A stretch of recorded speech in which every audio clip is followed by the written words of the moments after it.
Hey. Okay. Y'all already know what it is. It is Speak Up Sunday.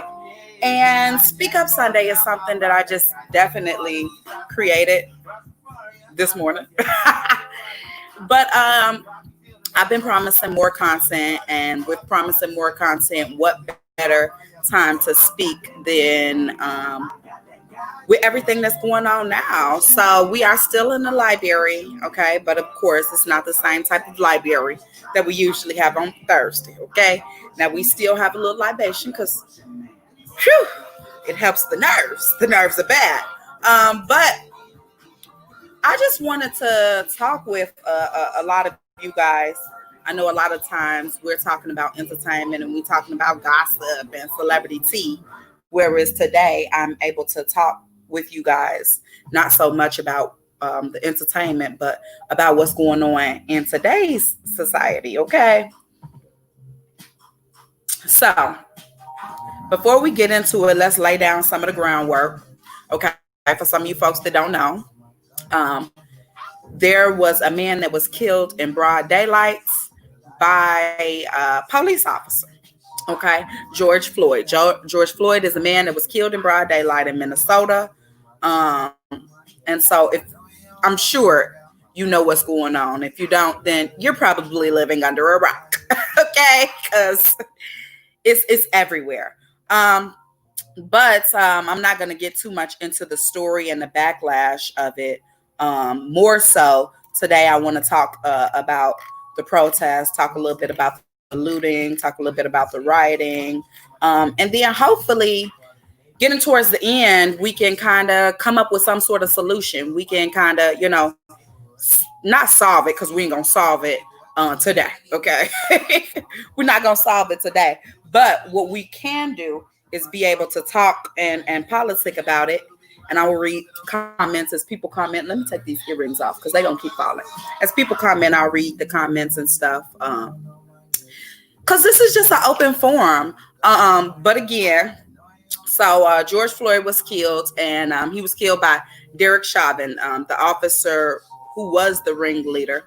He's the one that had his knee on the back of the man's neck. Now, here's what's funny, okay? Because I've been following the case just to see.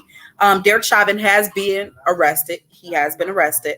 Um, but they know how to do things a little tricky, okay? So they've done a pre-autopsy, and the pre-autopsy has declared that the death was not due to any type of force or any forceful causes.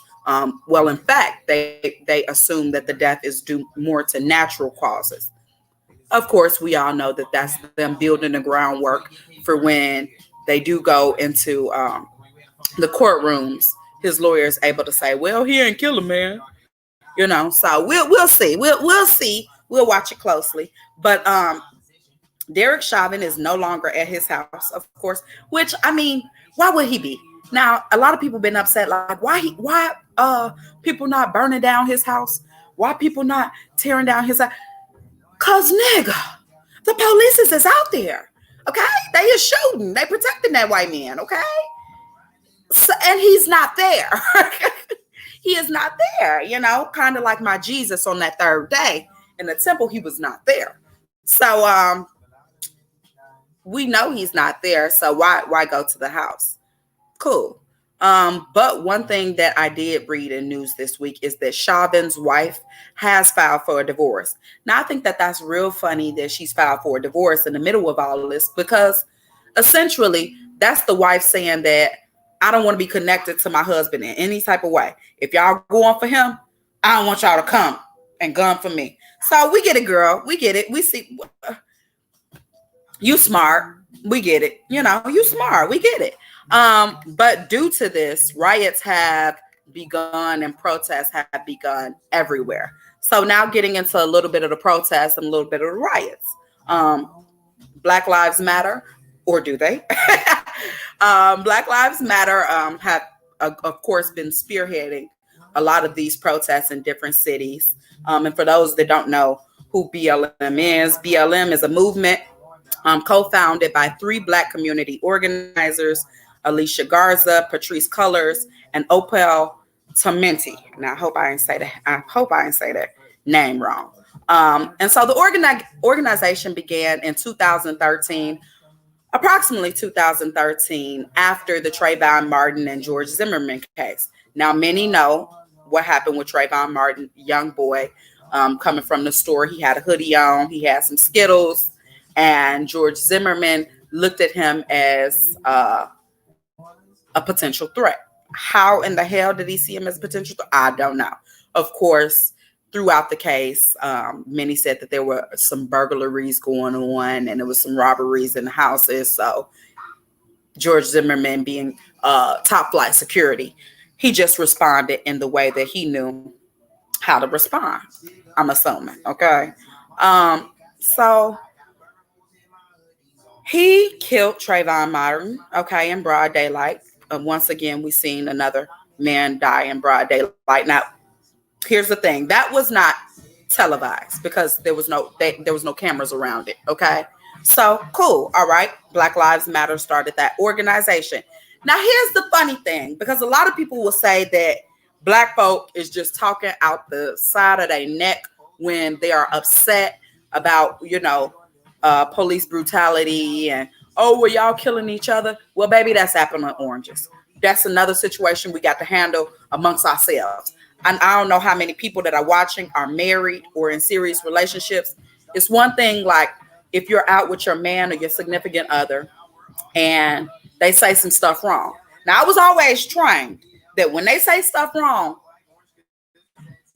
you just roll with it, but you correct them when you get behind closed doors. You correct them in the house.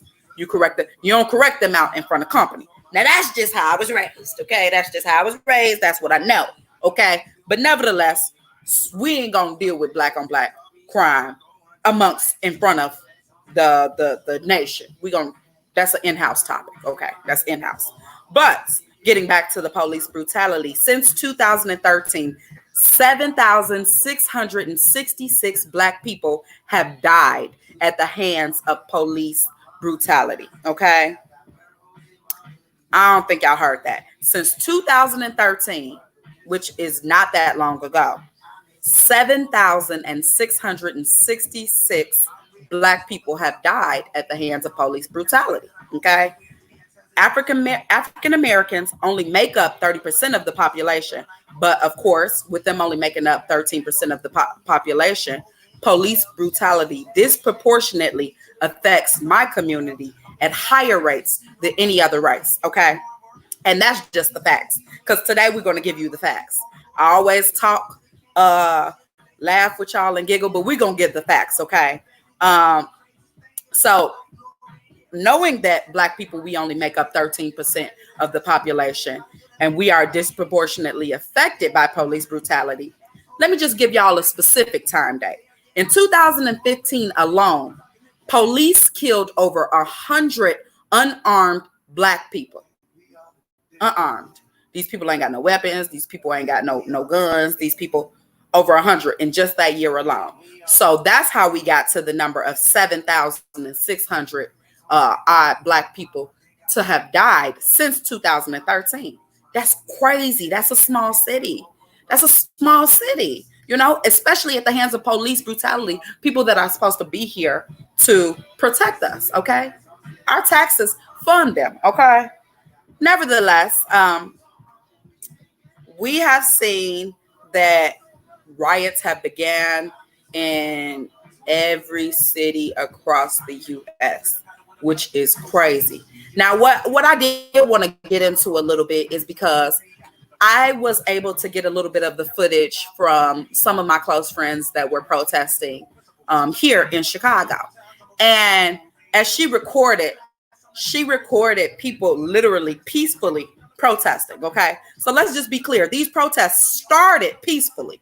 They did not start off as riots. They did not start off as looting. They started off originally as peaceful protests, okay? And as I watched the video, you see police here in Chicago, the bridges are up. So you can't get in and you can't get out of downtown. What does that do? That means no media footage. That means no No people can come and come pick up their little cousins and their sisters that's down there trapped. That means that police and the National Guard can have their way with the protesters. Now, I'm just telling the truth. We just gonna talk the way we gonna talk here, okay? So that means that they are laying the groundwork to basically kill who they need to kill, move who they need to move, the way they want to do it versus the way that they're supposed to do it via their profession, okay? Nevertheless, they have began to use unnecessary force. So in the video, I see them peacefully protesting, and police, CPD, began to use unnecessary force and try to walk in the midst of the protesters.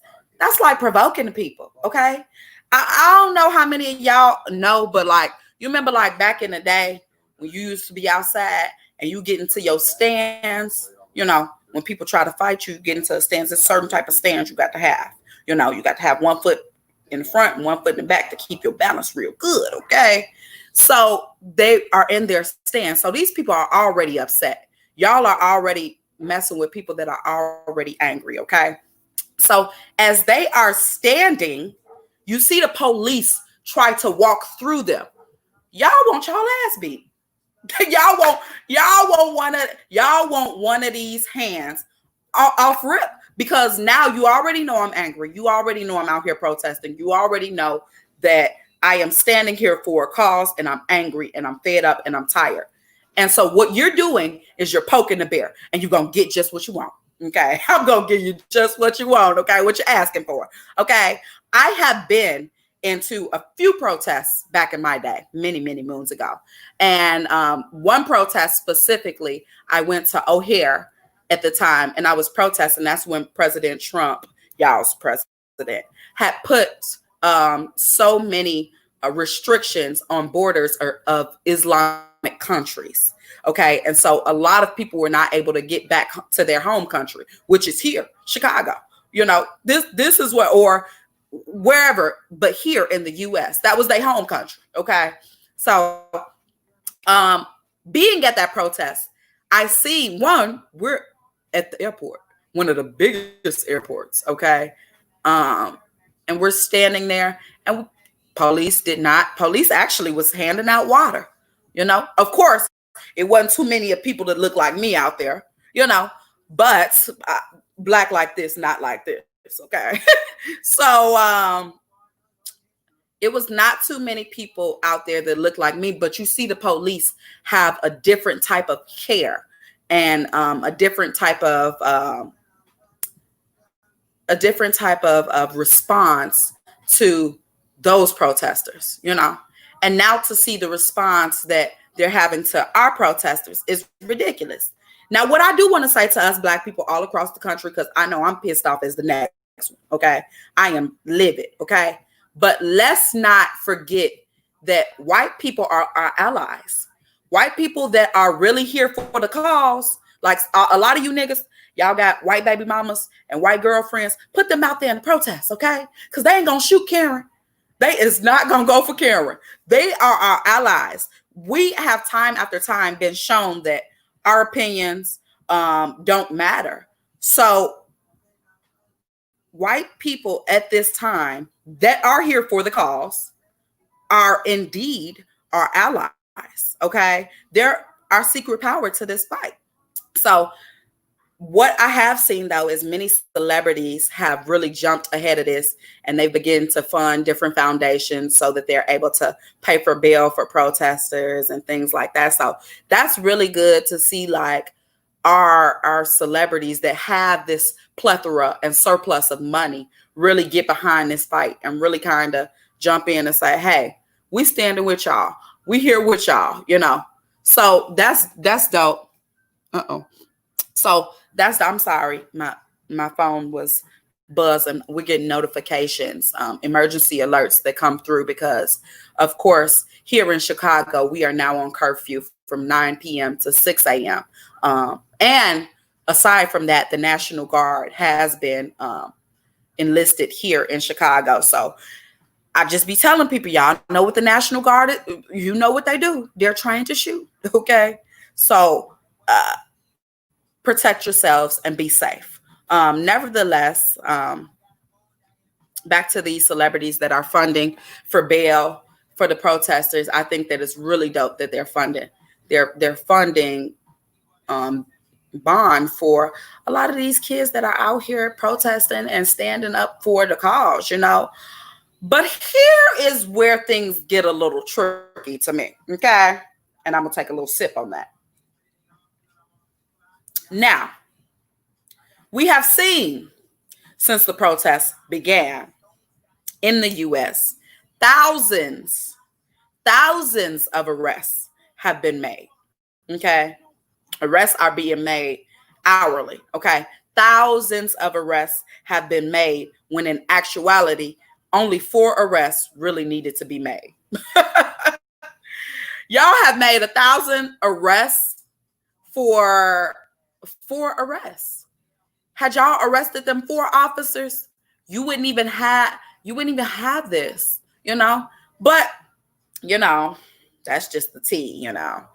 You'll say I'm talking something crazy. So anywho, a lot of people have a lot of opinions on the way that the protests are being done, and the way the riots have started.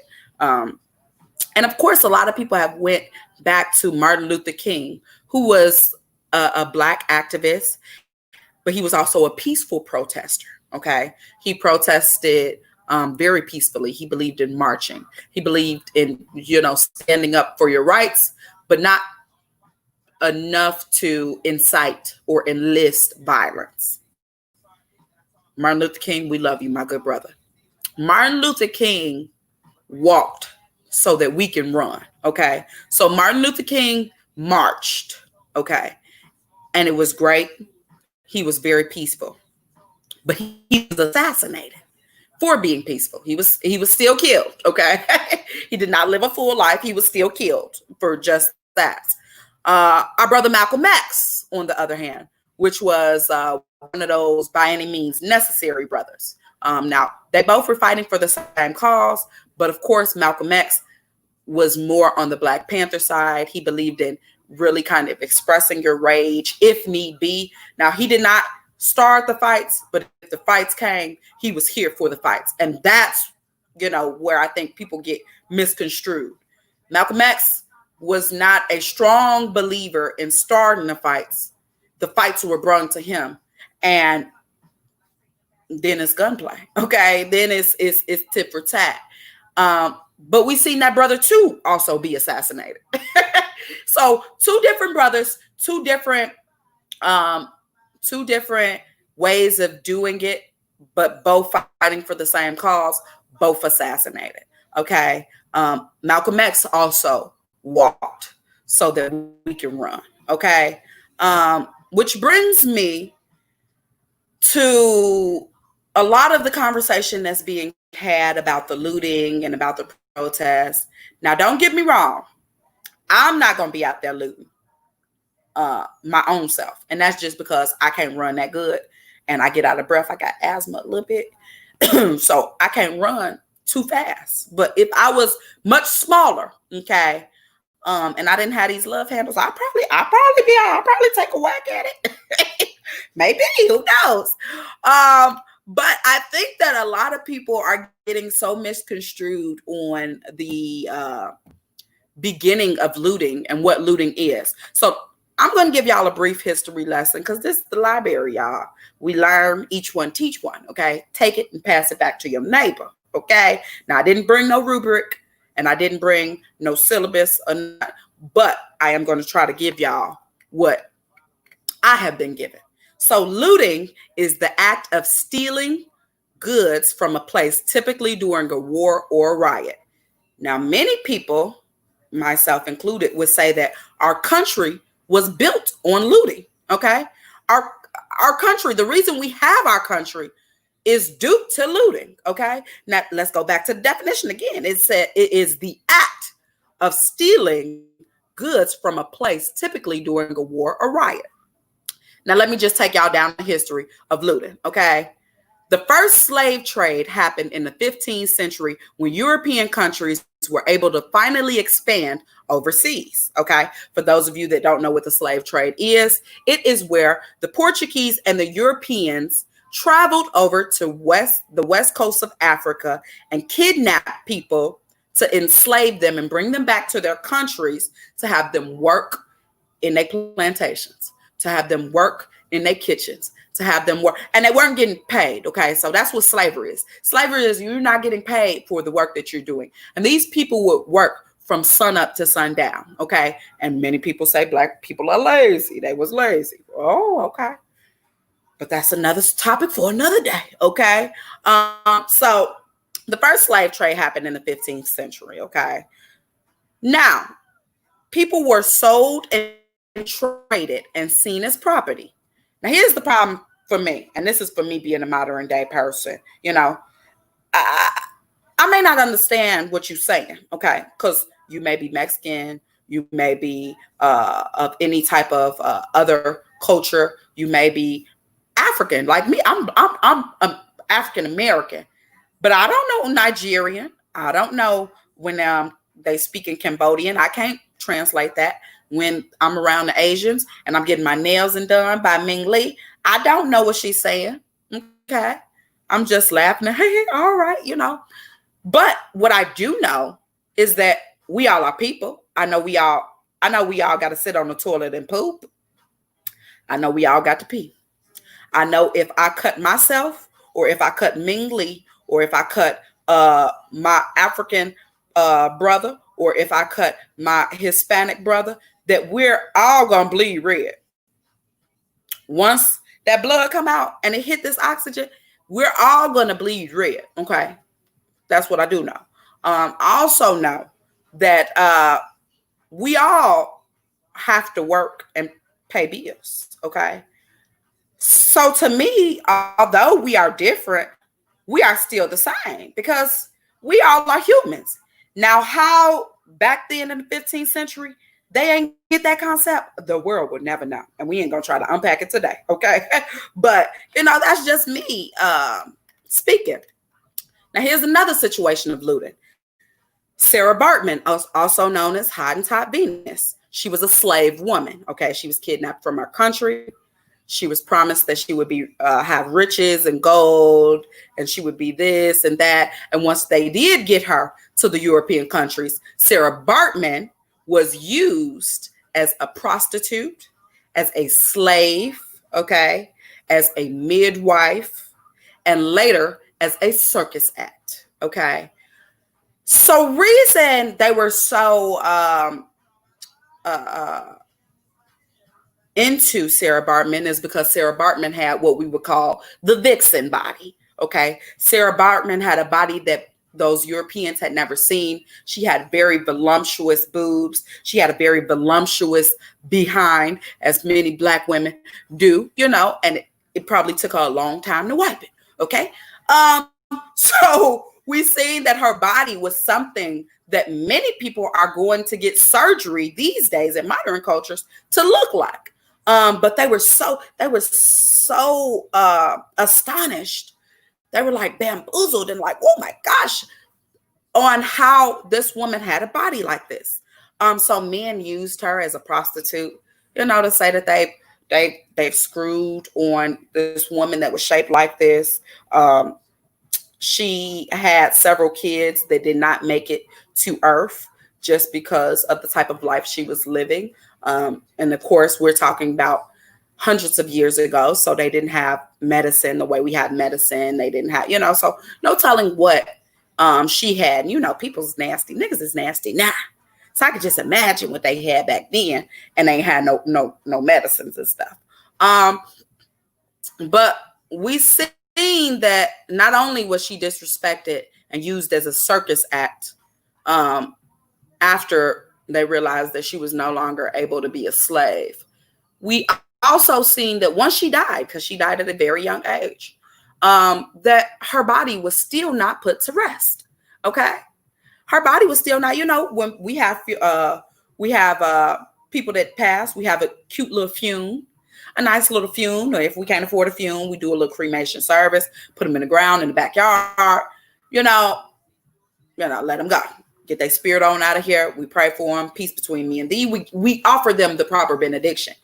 She did not have that, okay? Not only was Sarah Baartman not laid to rest properly, but she was then later put into a museum.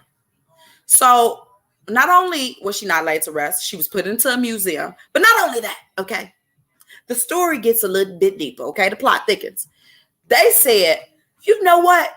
My good sis is shaped so well, even in her death, that I would like to take the time to cut out chunks of her behind and chunks of her breast to run scientific tests on it to figure out how it gets so big.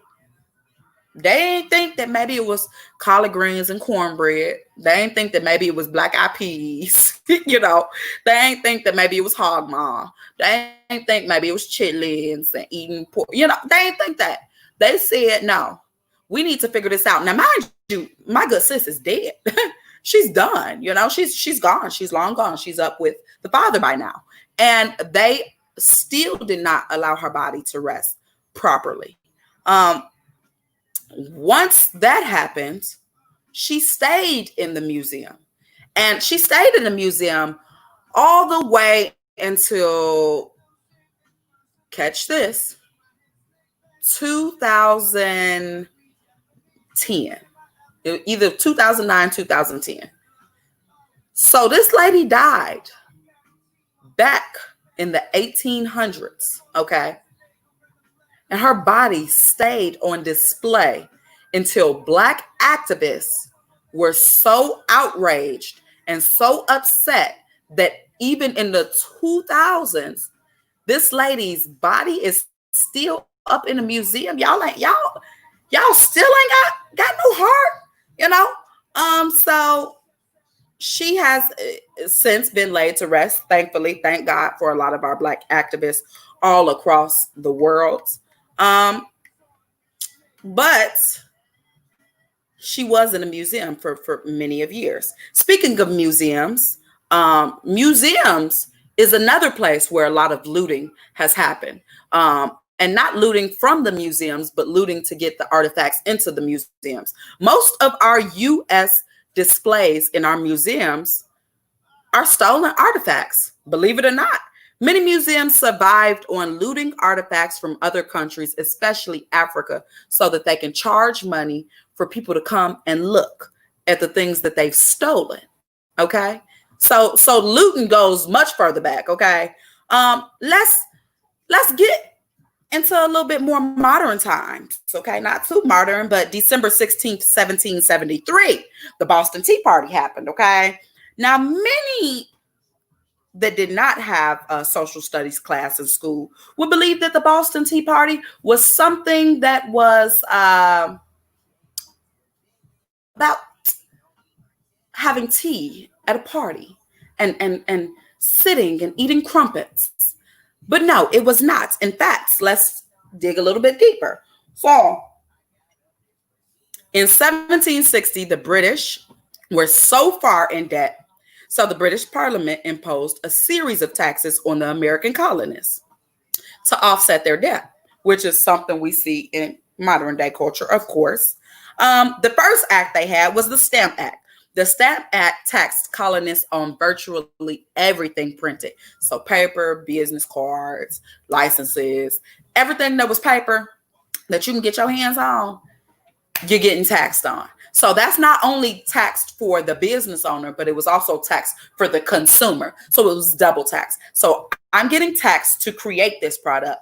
But once my consumer comes to buy this product for me, they're also getting a second tax, which is a tax that I've already paid for. Now, that was the Stamp Act.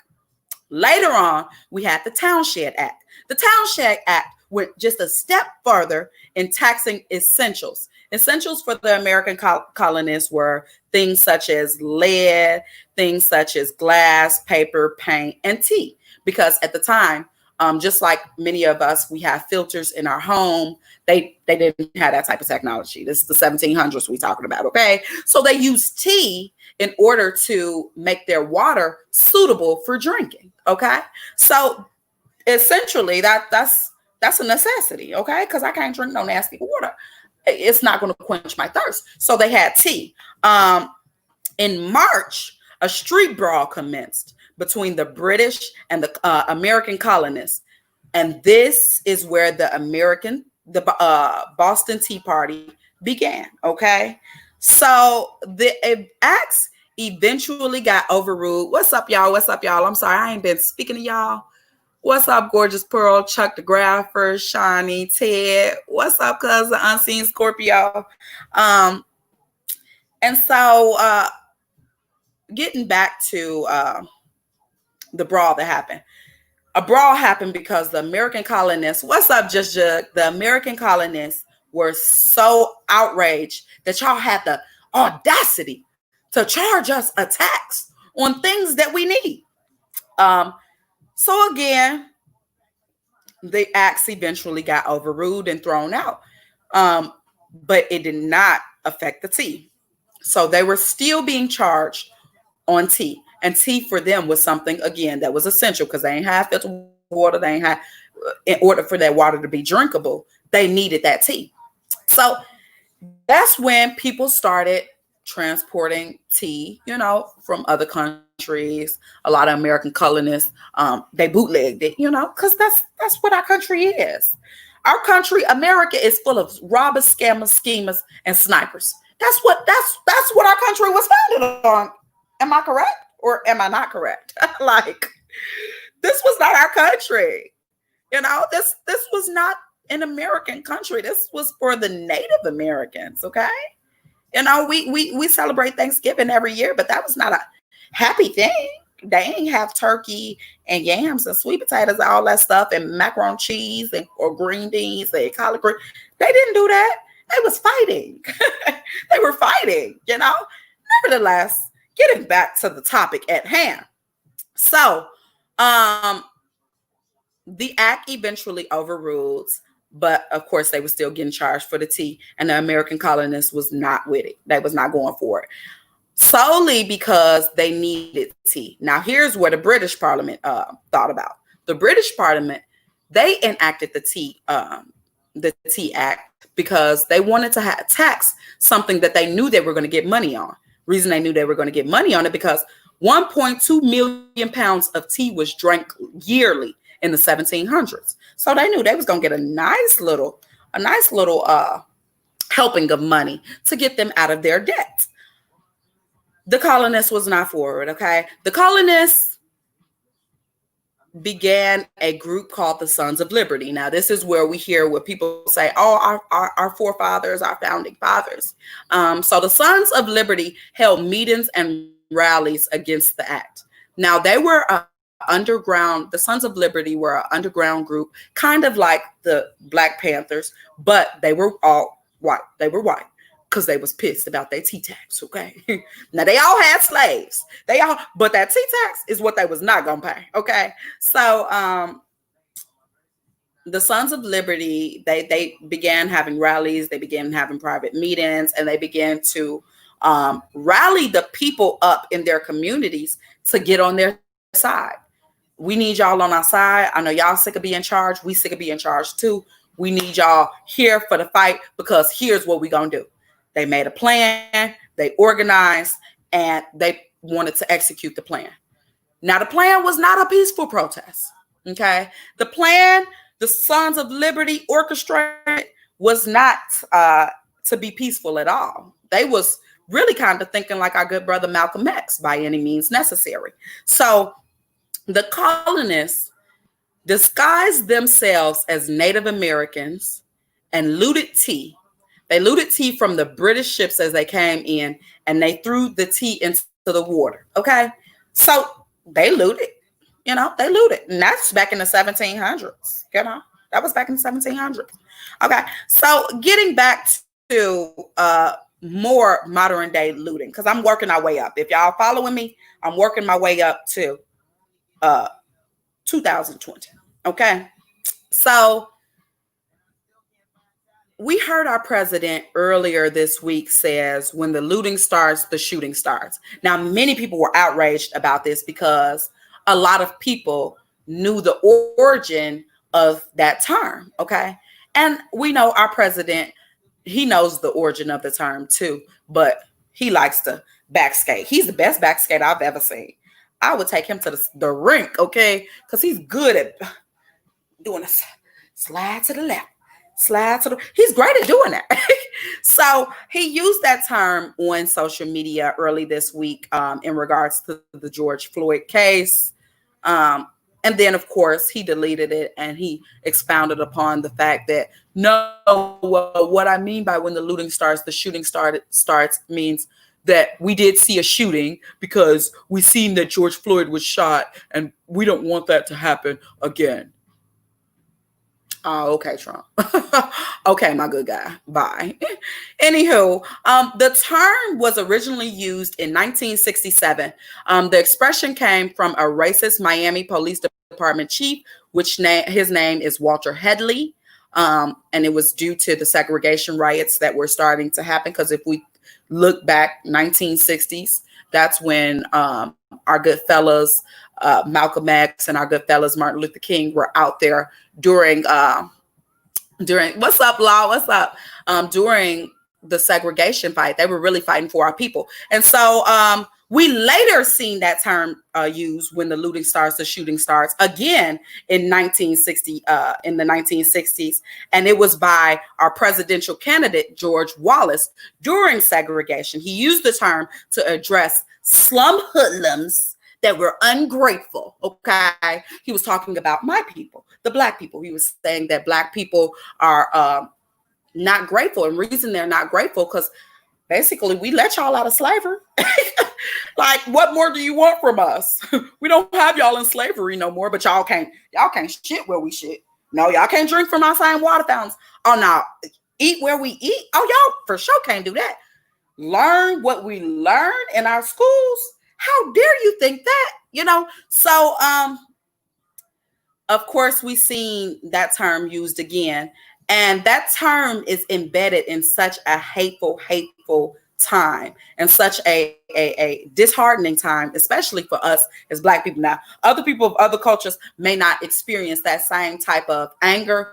We're hearing terms like that because a term like that means that, oh, well, basically, y'all don't have no problem shooting us, you know? So that's just a little history on that. Now, here's where I am confused, okay? A lot of our politicians are standing up and talking about how disgraced they are for the riots. And what I can't seem to understand is the Bulls. You know, if many of you guys that are from Chicago, the Bulls won their first championship so many odd years ago. Shout out to MJ, Michael Jordan. Okay. And a riot happened. A riot commenced. Of course, a riot commenced due to celebration, due to excitement, but still a riot nonetheless that tore the streets of Chicago up. Okay. It was not so globally televised as such a horrible, detrimental thing to the community. And you're killing your own people. It was not that. Okay. In fact, many of the politicians were in support of it and took pictures and hats like with the Bulls. Oh, yeah, they won the championship, you know. And so I'm just confused. Many times after that, we've seen hockey teams, okay? And you know, it ain't too many Negroes that's on hockey teams. It ain't too many of us that like hockey and that's going to go and sit through a game, okay? Now, that's just facts, okay?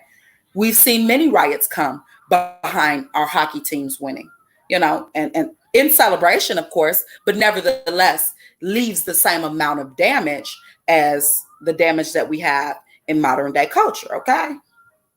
Nevertheless, y'all don't want me to really spill the tea, but looting in Chicago has commenced. And let me tell y'all, this is just a bit off topic. I had to make a couple of runs today, me and Diego, and to literally drive down the street and see my people running into buildings and using hammers to bust windows open. I rode down Stony Island, and to see them taking clothes and goods out of the Family Dollar, like they packing it on their back, like, oh my gosh, I had to pull my car over. I was like crying. Y'all know I'm an empath, so I get emotional. I get emotional. So I was literally like crying because I'm like, man, not so much as I was upset, but it was so much of like, damn, I am 26 years old in the year of 2020, and I am literally witnessing the things that I read in history books. Things that I read in history books that seem so far removed from my modern day millennial culture is now happening today with my age group, in my city, in my community. And so it kind of gave me a sense of, damn, we tired. We good inside, okay? And I think that a lot of us are commenting so much about the looting and so much about the riots. And I'm going to say this, and I don't care who unfollow me and stuff. As Black people, shut your fucking mouth, okay? If you are not in agreement with the looting and the riots, cool, but keep your mouth quiet, because these are your people. And so now we're still seeing that same type of segregation amongst our own culture. Stay off the Instagram, stay off the Facebook. Matter of fact, call up your friends, start a group chat, okay? Text it in your group chat, but don't socially put yourself on social media saying like, man, I'm not in agreement with this, or man, I'm not in agreement. You're part of the problem. You're part of the problem. If you're not in agreement with it, let me tell you something. And this goes back to what I said earlier. One thing my mama always taught me, I got siblings, okay? You get into it with your siblings, even if you're with your significant other. Many of y'all got baby daddies. Many of y'all got wives and husbands and baby mamas and significant others. And one thing you don't do is when your spouse or your significant other or whoever it is wrong in the public, you don't correct them in the public. You take that in-house and y'all figure that out in-house. As kids, if you be into it with your sibling, you better not be out there finna fight with your sibling on the street corner for everybody can see this harmony that y'all got. Y'all better come in this house and fight up in here. Okay. Y'all better clear the couch, clear the tables, and do what y'all got to do right here. Lay your grievances out right here. Don't do it. And so we need to have that same type of rhetoric when it comes to our Black people that are out there putting their lives on the line, protesting. Granted, as Black people, we put our lives on the line every day. If it's not because of the social pandemic, then it's because of our ass getting killed by police, or it's because our ass getting killed from living in the hood, because that's where we can afford to live, in impoverished areas. Okay. Granted, soon as they throw a Starbucks up, that's when the white people come and it becomes gentrified. And then that's where you see the little cycles on the street where you can rent a bike, but that's just another topic for another day. Gentrification is a whole nother topic for another day. But I do think that as a people, we need to zip our lip. Okay. If you're not protesting and you're not here for cool, but don't discuss it socially, because now you look like you're a part of the problem. There's many things I don't agree with that my people do. Many of things y'all will never know. I'm going to call up that person, or I'm going to address that in my group chat. Like, girl, you remember I went to that such and such? Girl, I couldn't stand it. They have such bad customer service. I'm going to address it amongst people that understand the same struggle, not for the social media. So I definitely do think that we need to have just a little bit more compassion. And then let's just understand that people are looting. These are not privileged people that are looting. These are people that, one, have been affected by a global pandemic, two, have been affected so much so that they're probably behind on bills, behind on rent, behind on mortgages, behind on phone bills, behind on cable, behind on lights, behind on gas, behind on, like, can't afford groceries. Groceries have went up. That little $1,200 stimulus check is not cutting it. They can't get on unemployment. They can't. So we have to understand that our people are not only fed up with police brutality, but this situation came at such a time where we have nothing left in us but to fight. We have nothing left. We don't have enough patience to peaceful protest, because I'm still worried about how I'm gonna keep my lights on for my kids. I'm still worried about who gonna take care of my kids when I do go back to work. Okay. They say I can go back to work next week. Okay, cool. All these kids is now at the house. What I'm gonna do with them? Where they gonna go?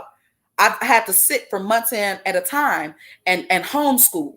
I never went to school to be no teacher. I purposely did not go to school to be no teacher because I didn't want to teach no kids. But now parents have to now be homeschool teachers, which I think is a great thing for us as people, because now you can really be in control of what your kid is being fed. I am pro homeschool by any means, because once I do have children, homeschooling would probably be one of my first options. And then later on in high school, because now you're a little bit older, and I put the good morals and the good knowledge in your head for you to understand who you are and whose you are. God, G-O-D, got to acknowledge that. Now I feel comfortable enough allowing you into a space with other people because I know you're solid in who you are. But that's neither here nor there. So I think we have to have a little bit more compassion on the looting and understanding that these are not people that are looting that got millions. Like, I've seen people comment on social media talking about how looting is such a horrible thing. But knowing this person personally, you also work at entertainment. You are getting a good check. So, like, you're not going to understand this anger, because it's like, not only am I angry about police brutality, but like, I'm also angry because I cannot even financially afford my family. So Zipulent. Okay. Zipulent. Nevertheless, getting back into the looting businesses, I've seen so many people comment about how they have a Black-owned business and y'all are hurting the Black-owned businesses and stuff. I get it. And they should not be hurting no Black-owned businesses, because that's being a part of the problem. But here's the thing. When I walk past your store, do you have a sign that explicitly says Black-owned? Or are you trying to cater to a more yuppie audience? Okay. Because many of the Black-owned businesses that I've seen that have gotten hurt or, have been affected by the looting are also Black businesses that cater more to yuppie audience. And I'm just talking about here in Chicago. Now, there are a couple of places here in Chicago that are more of like urban clothing stores and stuff. And so those stores I do feel sorry for, but they don't explicitly say that they're a Black-owned business. Now, let's be clear, okay? Many people are talking about, well, you're hurting your community by wrecking stuff in your community. Let's be honest, this community is not ours, okay? Many of these shops up and down, and I stay in the hood, many of the shops up and down these streets are owned by Arabs, Asians, or they're not Black-owned businesses. They're not Black-owned businesses. A lot of them are businesses that other cultures and other races have realized that, hey, Black people spend a lot of money at a beauty supply store. They spend a lot of money getting their nails done. They spend a lot of money getting nice designer jeans. Let me start a store. Let me start a gas station. Everybody need a little blunt of Swisher. Let me start one. Oh, and I'm going to start it right on the corner where I know them dudes be standing on the corner. So let's just be clear. Like, a lot of people are commenting so badly, like, well, y'all hurting y'all community. A lot of the stores in the Black communities and communities that are highly populated by Black people are not owned by Black people. Now, here's the next thing about being smart. If you have a business that is a storefront, I'm just talking about storefronts. Okay. If you have a business that is a storefront and you don't have insurance, then you cannot afford that business. You can't afford that business because yes, this is a riot going on and looting is happening, but things like this can happen at any time. And if you don't have insurance, then shame on you. Shame. You should have never started a business where you are out in the public without no insurance. You don't hear Chanel, you don't hear Dior, you don't hear Gucci coming out Cheesecake Factory. I watched somebody take a whole cheesecake out the Cheesecake Factory downtown. They keeping their mouth quiet. Why? Because they have insurance. They invested their money in the right things. As people, we have to be smart, play smart, get insurance on your business. If you have a business and it's not insured, then you cannot afford that business. And that's law. Okay? That's law. I was always taught that if I got $5 and $400 in my savings account, I got $5. I got $5. And that's just that on that. You know, that's that. That's law. That's law. That's common sense. I'm not going to start a business and not protect myself adequately in having that business. Okay. Period. So I think that a lot of people are outraged at the wrong things. Now, here's the other thing that I do say. If you know you don't have insurance in your business and it's a Black-owned business, I just witnessed going down Stony Island. The Muslim, shout out to the Nation of Islam. The Muslim brothers are out there protecting Black-owned businesses. They are in their suits standing in front of the doors. Like, run up, please. Okay. I witnessed the Arabs in our community, stand outside with guns in front of their store. That sends a deep message. Now, that's a whole nother message that I can't address today, because that shows me that business is not here for the fight. It's one thing to stand outside your store and protect your store, but it's another thing to have a gun and you're in a predominantly Black neighborhood. You are also telling me that you are not here for the cause, okay? And that you do not stand with me, but you want my money. Still, another conversation for another day. We can talk all day about it. Can't do it because I don't have all that time. But as business owners, if you have stores, stand in front of your store. Sleep in your, if I had a storefront, I would be sleeping in it, okay?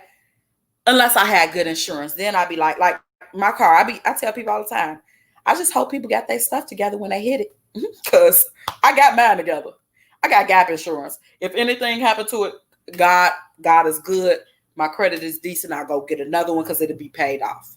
Period. When you have a certain type of security, when you know your stuff is covered and when you know you've done the proper things to ensure your safety for your investment. Okay? Your safety for your investment. Anywho, what I will say, because we're almost running out of time, what I will say is that it is unfortunate of what we're going through. But Black-owned businesses, protect your business. Protect your business, but also protect your brother, okay? Protect your brother and your business, okay? You don't have to kill everybody that look like they finna. You don't got to do it.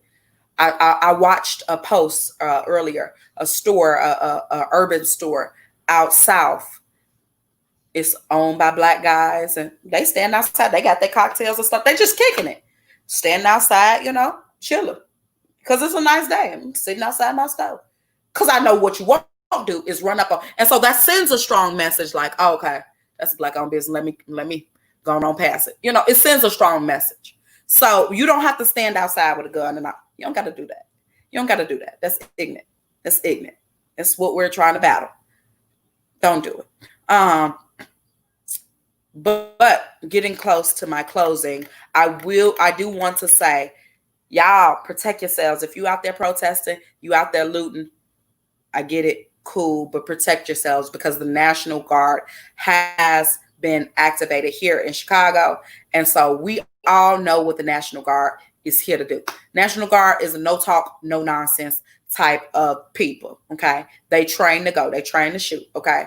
So unless you one of them little dudes from O Block that's ready to die and you shooting back at them, don't take y'all ass out there trying to loot and do all this. Because National Guard, they real life with shits. Okay. So that's what I will say. But getting in my closing, solutions is what we need to provide. Okay. Now, of course, we ain't going to solve it. But here is a few solutions that I've jotted down. Once the anger leaves, once the dust settles, what now? Okay. We have to begin to organize. And by organizing, that means build as a people. We need to invest our money into our own people. By doing that, Black-owned banks, okay? Black-owned banks. Seaway, right here in Chicago, is a Black-owned bank. You don't have to get all your checking account money there. No, but start a small savings account. Start a small savings account there. Start investing into businesses that are Black-owned, okay? Banks. Take your money out of the big banks. Start putting, and maybe not all your money, because I still keep shoebox money. And that's just because I like to make sure I have just a little liquid cash, just in case something happen. Cards get shut down, especially since this pandemic. I said, if the banks collapse, I want to make sure I have my coin, because then we'll really have a situation on our hand, because I was going to be a fighting ass. Okay? But start investing into your community. Not only that, all of you people that have kids, we may not fix it, but we can fix it by training our kids and teaching our kids. Train your kids to be politicians. Train your kids to hold some of these positions that they said Black kids couldn't do. To hold some of these positions. Black doctors, we need them. Black lawyers, we need them. Black judges, we need them. We need more of our youth to become those people in position to give that grace, or give that kind of pardon to our people. We need that. So start investing in your kids. Start investing in your kids. Okay. Train them up to understand who they are. Okay. As a Black person, I need you to understand that you need to move like this and not like this. Okay. I need you to move with knowledge. Educate your children. Educate your children on their history. Okay. Educate them on what's happening now. Now is the perfect time. If you have young kids, I would be sitting down with my kids like, hey, so let me explain to y'all what's going on. So y'all, I remember that stuff y'all read in the social studies books with Martin Luther King, and that stuff is happening again today. But here's why. Explain to them, and train them to start being these leaders. Next, love each other. Love each other. We have to have a certain type of love and pardon for our people that we just don't have. Willie Lynch, I say this time after time, Willie Lynch was one of the smartest men, because he knew how to get a race to hate their own selves. Their own selves. So it's crazy how he was able to mentally mind screw us as a people to get us to hate our own self. We all the same. We all Black. We all in the fight. Love each other. Lastly, hold your politicians accountable. Don't let they ass win office and then blow smoke up your behind. Okay. When they told you before they got in office that they was going to paint the sky red, well, God dog it, I'm at the door. You told me you was going to paint the sky red. It don't look red to me.